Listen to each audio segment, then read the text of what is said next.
Hello students, एरोमाइट channel में आप सभी का स्वागत है। आज हम स्टैंडर्ड 8 का science chapter number 5 inside the atom lesson सीखेंगे। यदि आप नए हैं तो सब्सक्राइब और बेल आइकन दबाना न भूलें ताकि आप हमसे कोई भी अपडेट ना चुकें। प्लेलिस्ट की लिंक डिस्क्रिप्शन में है।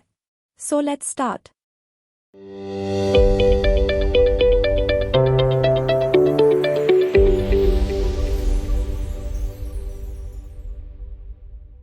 क्या आपको याद है, कभी आपने सोचा है कि हमारे आसपास की दुनिया किस चीज से बनी है? हम जानते हैं कि मैटर मोलिक्यूल्स से बना है, पर मोलिक्यूल्स कहाँ से आते हैं? खुद मोलिक्यूल्स छोटी छोटी यूनिट्स से बने होते हैं जिनको एटॉम्स कहते हैं। एक एटम मैटर की सबसे छोटी यूनिट होती है जो एक एलिमेंट की केमिकल आइडेंटिटी को फिजिकल और केमिकल चेंजेस के दौरान भी बनाए रखती है। पिछले लेसन्स में हमने सीखा था कि ज्यादातर सब्सटेंसेस की सबसे छोटी पार्टिकल्स मोलिक्यूल्स होते हैं। पर क्या आपको पता है कि कुछ सब्सटेंसेस ऐसे होते हैं जिनके मोलिक्यूल्स सिर्फ एक एटम से बनते हैं? जब एटॉम्स केमिकली कॉम्बाइन होते हैं तब मोलिक्यूल्स बनते हैं। यह हमें एक जरूरी समझ तक ले जाता है। एक एलिमेंट का सबसे छोटा पार्टिकल जो केमिकल कॉम्बिनेशन में शामिल होता है वो एटम होता है। एटम का कॉन्सेप्ट नया नहीं है।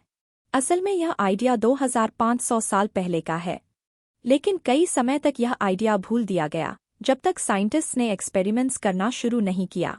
हमने एटम की नेचर और उसके इंटरनल स्ट्रक्चर को समझना शुरू नहीं किया। यह खोज की यात्रा डाल्टन के एटॉमिक थ्योरी से शुरू हुई जिसने हमारी मॉडर्न समझ को एटॉम्स के बारे में एक फाउंडेशन दी। क्या आप जानते हैं, सबसे छोटी मैटर पार्टिकल्स का कॉन्सेप्ट हजारों सालों से है। 6th सेंचुरी बीसी में इंडियन फिलोसफर कनद ने दिया था कि एक लिमिट है जिसके बाद मैटर को छोटी हिस्सों में डिवाइड नहीं किया जा सकता। उन्होंने इन इंडिविजिबल पार्टिकल्स को परमाणु कहा, जो कि सबसे छोटी पार्टिकल्स होते हैं। कनद मुनि के अनुसार यह परमाणु इंडिस्ट्रक्टिबल होते हैं और मैटर के बेसिक बिल्डिंग ब्लॉक्स बनते हैं। लगभग एक सदी बाद 5th सेंचुरी बीसी में ग्रीक फिलोसफर डेमोक्रिटस ने भी ऐसी ही थ्योरी दी थी। उन्होंने कहा था कि मैटर छोटी छोटी इंडिविजिबल पार्टिकल्स से बना होता है जिनको और डिवाइड नहीं किया जा सकता। डेमोक्रिटस ने इन पार्टिकल्स को एटॉम्स कहा, जो ग्रीक वर्ड एटोमोस से आया है, जिसका मतलब है अनकटबल या इंडिविजिबल। कनद और डेमोक्रिटस ने हमारी आज की समझ के लिए एक ऐसी फाउंडेशन बना दी थी जो मॉडर्न साइंस के आने से पहले ही साबित हो गई थी। डाल्टन का एटॉमिक थ्योरी। 1803 एडी में ब्रिटिश साइंटिस्ट जॉन डाल्टन ने अपनी groundbreaking atomic theory introduce की, जिसने हमारी मैटर को समझने की दृष्टि को बदल दिया। डाल्टन के अनुसार सारा मैटर छोटी पार्टिकल्स से बना होता है जिनको एटॉम्स कहा जाता है, और यह एटॉम्स इंडिविजिबल और इंडिस्ट्रक्टिबल होते हैं। उन्होंने यह माना कि एटॉम्स को और छोटे पार्ट्स में तोड़ नहीं सकते और न ही उन्हें डिस्ट्रॉय किया जा सकता है। डाल्टन के थ्योरी में एक की पॉइंट यह था कि किसी भी एलिमेंट के सारे एटॉम्स एक जैसे होते हैं। मतलब, एक एलिमेंट के हर एटम के प्रॉपर्टीज और मास एक जैसे होते हैं, जबकि अलग अलग एलिमेंट्स के एटॉम्स साइज, प्रॉपर्टीज और खासकर मास में अलग होते हैं। डाल्टन के एक्सप्लेनेशन ने मॉडर्न केमिस्ट्री के लिए एक फाउंडेशन बनाई, जिसने हमें समझाया कि एलिमेंट्स और कॉम्पाउंड्स कैसे इंटरैक्ट करते हैं। Try this. सोचिए, एक बूंदी लड्डू, एक मिठाई जिसमें इंटरनल स्ट्रक्चर होता है। यह छोटी पार्टिकल्स, जिसको बूंदी कहते हैं, को जोड़कर बनता है। लेकिन जब आप इसको एक पूरी बोल की तरह देखते हैं तो आपको अंदर का स्ट्रक्चर नहीं दिखाई देता। इसी तरह डाल्टन ने एटम को एक हार्ड सॉलिड स्फीयर की तरह डिस्क्राइब किया जिसमें कोई इंटरनल स्ट्रक्चर नहीं होता। डाल्टन के एटॉमिक थ्योरी के अनुसार एक एटम के अंदर मास यूनिफॉर्मली डिस्ट्रीब्यूटेड होता है। जैसे जैसे साइंस आगे बढ़ा, यह नजरिया बदल गया। ब्रिटिश साइंटिस्ट जे थॉमसन ने एक्सपेरिमेंट्स किए और कुछ रिमार्केबल चीजें डिस्कवर की। उन्होंने यह पाया कि एक एटम के अंदर नेगेटिवली चार्ज्ड पार्टिकल्स होते हैं जिनका मास हाइड्रोजन एटम से 1800 गुना कम होता है। इन पार्टिकल्स को बाद में इलेक्ट्रॉन्स का नाम दिया गया, जिन्होंने एटॉम्स को समझने का तरीका बदल दिया। थॉमसन का plum pudding model of atom. 1904 में जे थॉमसन ने पहला एटॉमिक स्ट्रक्चर का मॉडल प्रपोज किया, जिसे प्लम पुडिंग मॉडल कहा गया। इस मॉडल के अनुसार एक एटम के अंदर पॉजिटिव चार्ज पूरा इवनली स्प्रेड होता है। इस पॉजिटिव चार्ज के बीच में नेगेटिवली चार्ज्ड इलेक्ट्रॉन्स एम्बेडेड होते हैं, जैसे कि रेजिन्स एक पुडिंग के अंदर होते हैं। यह आइडिया था कि पॉजिटिव चार्ज को नेगेटिव चार्ज बैलेंस करता है, जिससे एटम इलेक्ट्रिकली न्यूट्रल बनता है। उस समय के लिए यह एक ग्राउंड ब्रेकिंग मॉडल था और इससे साइंटिस्ट्स को एटम के स्ट्रक्चर को समझने में मदद मिली। क्या आप जानते हैं, प्लम पुडिंग या प्लम केक एक ट्रेडिशनल मिठाई है जो क्रिसमस के सेलिब्रेशंस के दौरान बनाई जाती थी। पहले यह डेजर्ट वेस्टर्न कंट्रीज में ड्राइड फ्रूट्स जैसे कि प्लम्स को डालकर बनाई जाती थी, लेकिन समय के साथ रेसिपी बदल गई और इस क्लासिक हॉलिडे ट्रीट को बनाने के लिए आजकल इसमें प्लम्स के जगह रेजिन्स या डेट्स का इस्तेमाल किया जाता है। रुदरफोर्ड का nuclear model of atom 1911। Rutherford ने अपने ग्राउंड ब्रेकिंग एक्सपेरिमेंट के जरिए एटम के अंदर का स्ट्रक्चर स्टडी किया, जिसे उनका फेमस स्कैटरिंग एक्सपेरिमेंट कहा जाता है। रुदरफोर्ड ने एक बहुत पतला गोल्ड फॉइल लिया जो सिर्फ 0.0001 मिलीमीटर्स थिक था और इस पर पॉजिटिवली चार्ज्ड अल्फा पार्टिकल्स का बॉम्बार्डमेंट किया जो एक रेडियोएक्टिव एलिमेंट से एमिट हो रहे थे। फ्लोरेसेंट स्क्रीन यूज करके उन्होंने इन अल्फा पार्टिकल्स के पाथ्स को ऑब्जर्व किया जो गोल्ड फॉइल के इर्द गिर्द था, और उन्होंने कई अनएक्सपेक्टेड डिस्कवरीज की। पहले यह माना जाता था कि अगर एक एटम के अंदर पॉजिटिव चार्ज इवनली डिस्ट्रीब्यूटेड हो तो अल्फा पार्टिकल्स फॉइल से टकराकर रिफ्लेक्ट हो जाएंगे, लेकिन अक्सर अल्फा पार्टिकल्स सीधे फॉइल के थ्रू निकल गए, कुछ छोटे एंगल्स पर डिफ्लेक्ट हुए और बहुत कम लार्ज एंगल्स पर डिफ्लेक्ट हुए। सबसे चौंकाने वाली बात यह थी कि हर 20,000 में से एक अल्फा पार्टिकल उल्टा बाउंस बैक कर गया। इस एक्सपेरिमेंट ने यह सजेस्ट किया कि एटॉम्स के अंदर मोस्टली एम्प्टी स्पेस होती है। कुछ पार्टिकल्स का डिफ्लेक्ट होना यह दिखाता है कि उनके रास्ते में एक हैवी पॉजिटिवली चार्ज्ड सेंटर था। इस डिस्कवरी से रुदरफोर्ड ने एक नया एटॉमिक मॉडल प्रपोज किया जिसमें कुछ की फीचर्स थे। एटम के सेंटर में एक पॉजिटिवली चार्ज्ड न्यूक्लियस होता है। एटम का ऑलमोस्ट सारा मास न्यूक्लियस में कंसंट्रेटेड होता है। नेगेटिवली चार्ज्ड इलेक्ट्रॉन्स न्यूक्लियस के इर्द गिर्द घूमते हैं। इलेक्ट्रॉन्स का टोटल नेगेटिव चार्ज न्यूक्लियस के पॉजिटिव चार्ज को बैलेंस करता है, जिससे एटम इलेक्ट्रिकली न्यूट्रल बनता है। इलेक्ट्रॉन्स और न्यूक्लियस के बीच खाली स्पेस होती है। लेकिन इस मॉडल के साथ एक प्रॉब्लम थी।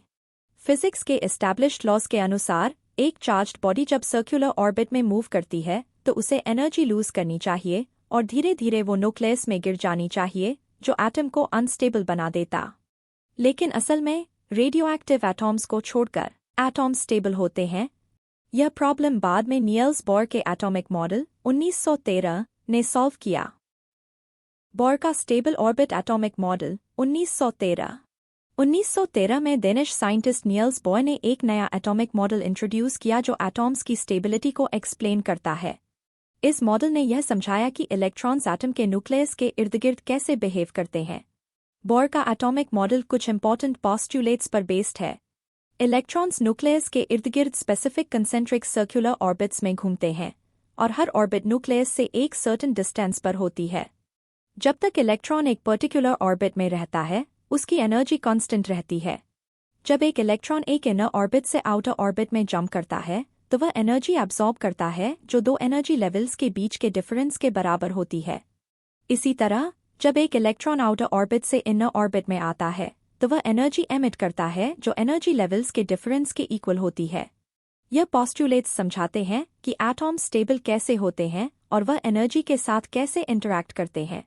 क्या आप जानते हैं, जब टेबल सॉल्ट या सोडियम क्लोराइड को एलपीजी गैस स्टोव के फ्लेम पर फेंका जाता है तो एक येलो स्पार्क तुरंत बन जाता है। इसी तरह जब सोडियम मेटल को पानी में डाला जाता है तो वह येलो फ्लेम के साथ चलता है। रोड पर सोडियम वेपर लैंप्स से भी येलो लाइट एमिट होती है।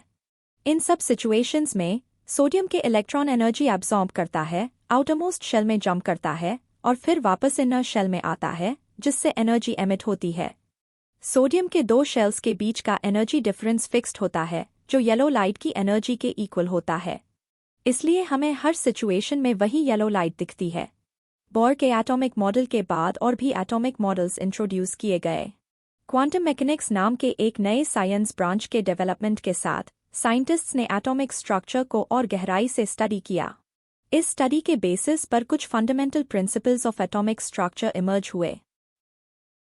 Atomic structure. एक एटम दो मेन पार्ट्स से बना होता है, न्यूक्लियस और एक्स्ट्रान्यूक्लियर रीजन। इन रीजन्स में तीन तरीके के सबएटॉमिक पार्टिकल्स होते हैं। Nucleus, atomic nucleus positively charged होता है और एटम का ऑलमोस्ट सारा मास यहीं होता है। न्यूक्लियस में दो तरीके के सबएटॉमिक पार्टिकल्स होते हैं जिनको न्यूक्लियॉन्स कहते हैं, प्रोटॉन्स और न्यूट्रॉन्स। प्रोटॉन एक पॉजिटिवली चार्ज्ड सबएटॉमिक पार्टिकल होता है जो न्यूक्लियस के अंदर होता है और न्यूक्लियस के पॉजिटिव चार्ज के लिए रिस्पॉन्सिबल होता है।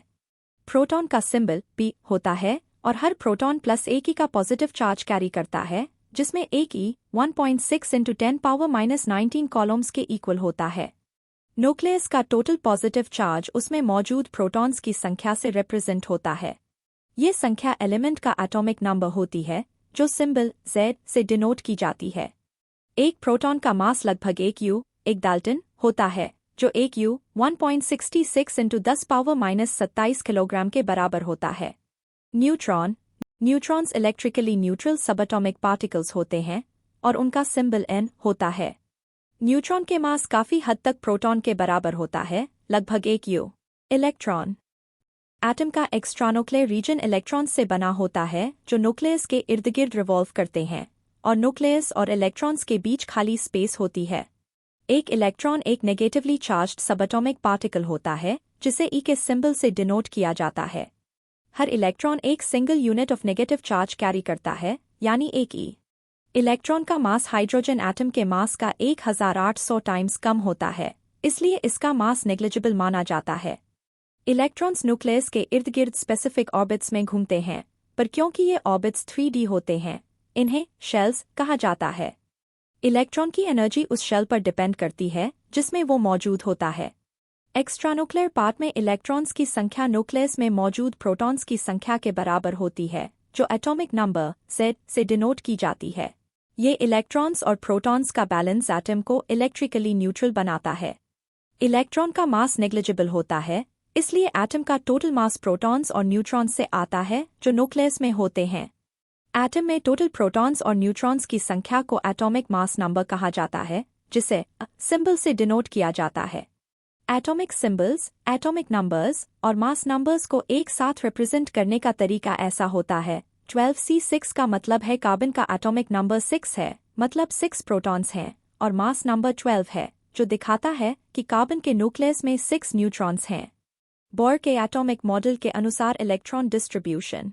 इस मॉडल में इलेक्ट्रॉन्स न्यूक्लियस के इर्द गिर्द स्टेबल शेल्स में घूमते हैं।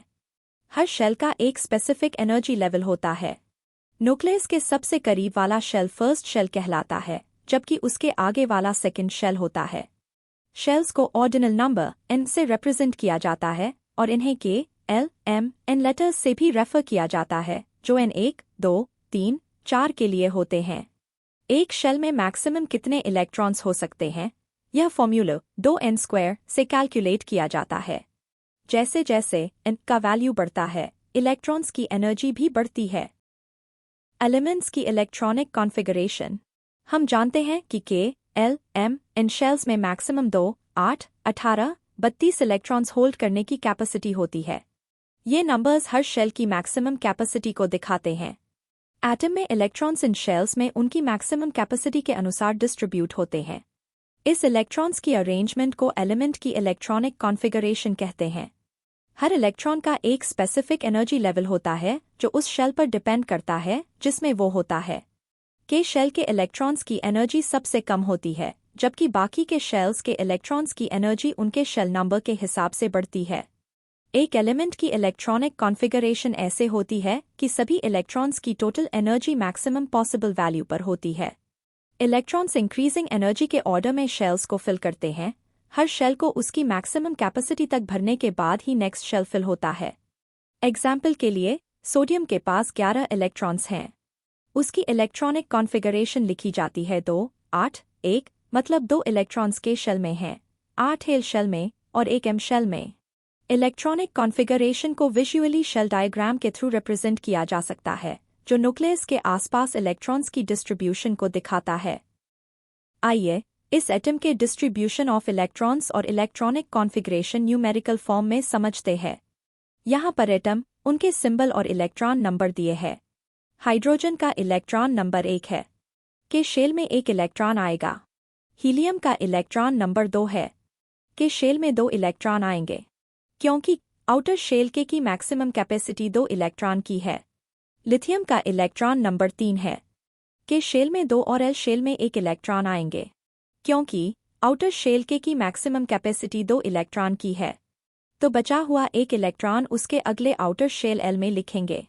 इस तरह से आगे के हर एटम के लिए पहले शेल के की मैक्सिमम कैपेसिटी 2 इलेक्ट्रॉन से पूरी करेंगे और बाकी बचे इलेक्ट्रॉन उसकी आउटर शेल में आएंगे और ये टेबल कंप्लीट करेंगे।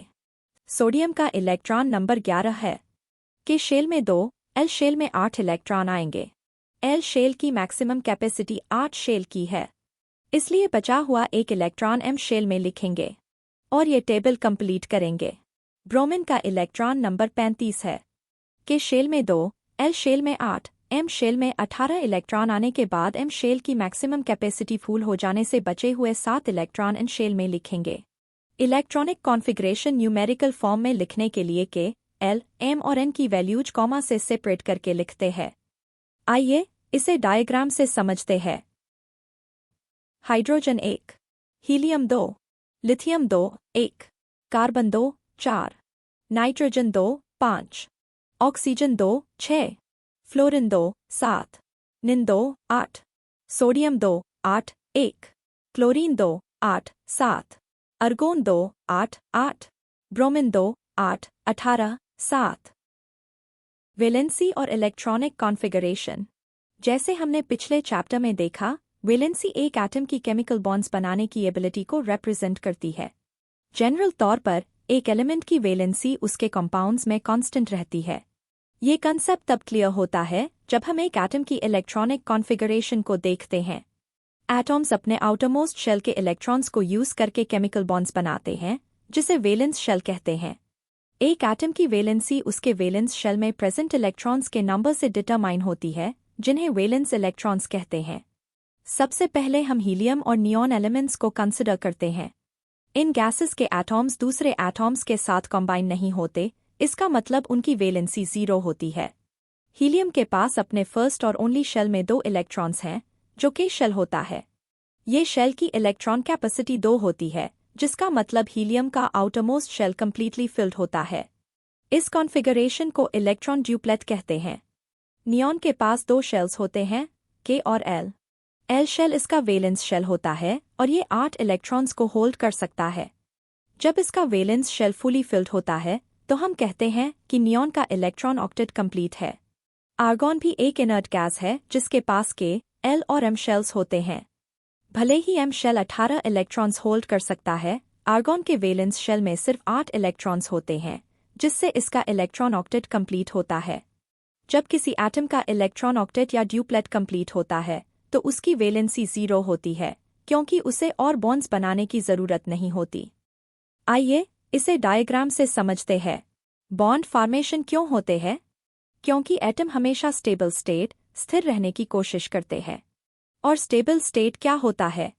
जब एटम के पास एक शेल होता है, तो 2 इलेक्ट्रॉन की मदद से वो स्टेबल होता है। इसे डुप्लेट स्टेट कहते हैं। और अगर एटम के पास 2 या 2 से ज्यादा शेल होते हैं, तो स्टेबल स्टेट के लिए उसके आउटरमोस्ट शेल में 8 इलेक्ट्रॉन की मदद से वो स्टेबल होता है। इसे ऑक्टेट स्टेट कहते हैं। यह स्टेबल स्टेट कुछ ही एटम में दिखाई देती है। एटम जैसे कि हीलियम, निन, अर्गोन के पास ऐसी स्थिति होती है। इसलिए उनकी वैलेंसी 0 होती है और उन्हें बॉन्ड्स बनाने की जरूरत नहीं होती। इसके कॉन्ट्रास्ट में इनर्ट गैसेस के अलावा दूसरे एलिमेंट्स का इलेक्ट्रॉन ऑक्टेट कंप्लीट नहीं होता। एग्जाम्पल के लिए हाइड्रोजन की इलेक्ट्रॉनिक कॉन्फ़िगरेशन दिखाती है कि उसके पास सिर्फ एक इलेक्ट्रॉन है, जो इसका ड्यूप्लेट इनकम्प्लीट करता है। हाइड्रोजन की वैलेंसी 1 होती है, क्योंकि उसे अपना ड्यूप्लेट कंप्लीट करने के लिए एक और इलेक्ट्रॉन चाहिए। ये H और HCl जैसे मोलेक्युलर फॉर्मूलास में दिखाई देता है। इसी तरह सोडियम जिसमें 2, 8, 1 और क्लोरीन जिसमें 2, 8, 7 कॉन्फ़िगरेशन होती है, के वैलेंस शेल में एक इलेक्ट्रॉन होता है। सोडियम की वैलेंसी भी 1 होती है। कॉम्पाउंड्स जैसे NaCl, सोडियम क्लोराइड और NaH, सोडियम हाइड्राइड में देखा जा सकता है। इस तरह एक एलिमेंट की वैलेंसी और उसके वैलेंस शेल में प्रेजेंट इलेक्ट्रॉन्स के बीच एक क्लियर रिलेशनशिप होता है। आइए वैलेंसी और इलेक्ट्रॉनिक कॉन्फ़िगरेशन के बीच की रिलेशनशिप इस टेबल में कंप्लीट करते हैं। हमेशा याद रखें, जब किसी एलिमेंट के वैलेंस इलेक्ट्रॉन्स का नंबर 4 या उससे कम होता है तब उसकी वैलेंसी उन वैलेंस इलेक्ट्रॉन्स के नंबर के बराबर होती है। लेकिन जब एक एलिमेंट के वैलेंस इलेक्ट्रॉन्स 4 से ज़्यादा होते हैं तो उसकी वैलेंसी डिटरमाइन होती है उन इलेक्ट्रॉन्स के नंबर से जो उसे ऑक्टेट कंप्लीट करने के लिए चाहिए। दूसरे शब्दों में, वैलेंस शेल में 8 इलेक्ट्रॉन्स को कंप्लीट करने के लिए कितने इलेक्ट्रॉन्स कम हैं, वो एलिमेंट की वैलेंसी होती है। आइसोटोप्स। एटॉमिक नंबर एक एलिमेंट की फंडामेंटल प्रॉपर्टी होती है जो उसकी केमिकल आइडेंटिटी को डिफाइन करती है। लेकिन कुछ एलिमेंट्स में नेचुरली ऐसे एटॉम्स मिलते हैं जिनका एटॉमिक नंबर सेम होता है पर मास नंबर डिफरेंट होता है। ऐसे एटॉम्स को आइसोटोप्स कहा जाता है। एग्जाम्पल के लिए, कार्बन के 3 आइसोटोप्स होते हैं, कार्बन 12, कार्बन 13 और कार्बन 14। इनका दूसरा फॉर्म इस तरह लिखा जाता है 12C6, 13C6 और 14C6। इन आइसोटोप्स में प्रोटॉन्स की संख्या सेम होती है पर न्यूट्रॉन्स की संख्या अलग होती है। हाइड्रोजन के भी 3 आइसोटोप्स होते हैं। इन्हें प्रोटियम, ड्यूटेरियम, ट्रिटियम कहते हैं। इनका दूसरा फॉर्म इस तरह लिखा जाता है 1H1, 2H1, 3H1। इन आइसोटोप्स में प्रोटॉन्स की संख्या सेम होती है पर न्यूट्रॉन्स की संख्या अलग होती है। आइसोटोप्स के यूजेस। कुछ आइसोटोप्स रेडियो एक्टिव होते हैं और उनका इस्तेमाल कई फील्ड्स में होता है जैसे इंडस्ट्री, एग्रीकल्चर, मेडिसिन और रिसर्च। यूरेनियम 235 को न्यूक्लियर फिशन और इलेक्ट्रिसिटी जनरेशन के लिए यूज किया जाता है। रेडियो एक्टिव आइसोटोप्स जैसे कोबाल्ट 60 मेडिकल ट्रीटमेंट्स में, खासकर कैंसर के लिए यूज होते हैं। आयोडाइन 131 क्वार्टर, थायराइड डिसऑर्डर के ट्रीटमेंट में यूज होता है। सोडियम 24 को अंडरग्राउंड पाइप्स में क्रैक्स या लीक्स डिटेक्ट करने के लिए यूज किया जाता है। रेडियो एक्टिव आइसोटोप्स का इस्तेमाल फूड प्रिजर्वेशन के लिए भी होता है, जिसमें माइक्रोब्स को एलिमिनेट किया जाता है। कार्बन 14 को आर्कियोलॉजिकल आर्टिफैक्ट्स की एज डिटरमाइन करने के लिए यूज किया जाता है। Nuclear reactors.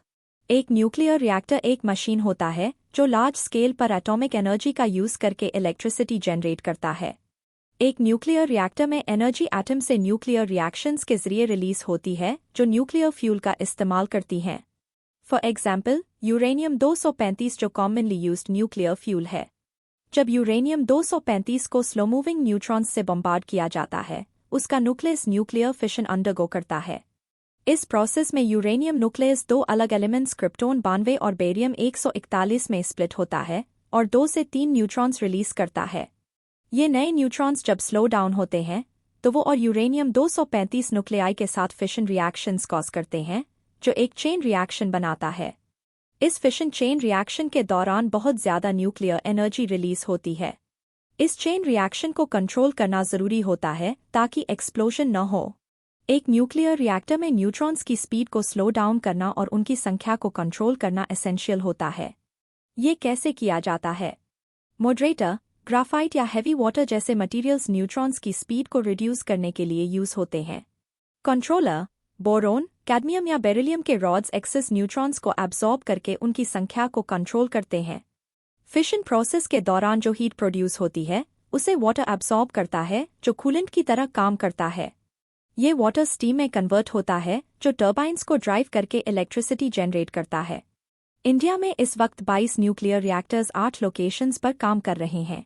भारत का पहला न्यूक्लियर रिएक्टर अप्सरा, मुंबई के भाभा एटॉमिक रिसर्च सेंटर में 4 अगस्त 1956 को ऑपरेशनल हुआ था। भारत के पास थोरियम 232 का भी लार्ज रिजर्व है। इस वजह से इंडियन साइंटिस्ट्स ने फ्यूचर के लिए रिएक्टर्स के प्लान्स बनाए हैं जो यूरेनियम 233 थोरियम 232 से प्रोड्यूस करेंगे। तो इसके साथ यह चैप्टर खत्म होता है। इस लेसन के क्वेश्चन आंसर हमने वेबसाइट पर अपलोड कर दिए हैं।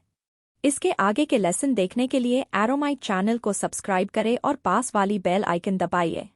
Thanks for watching.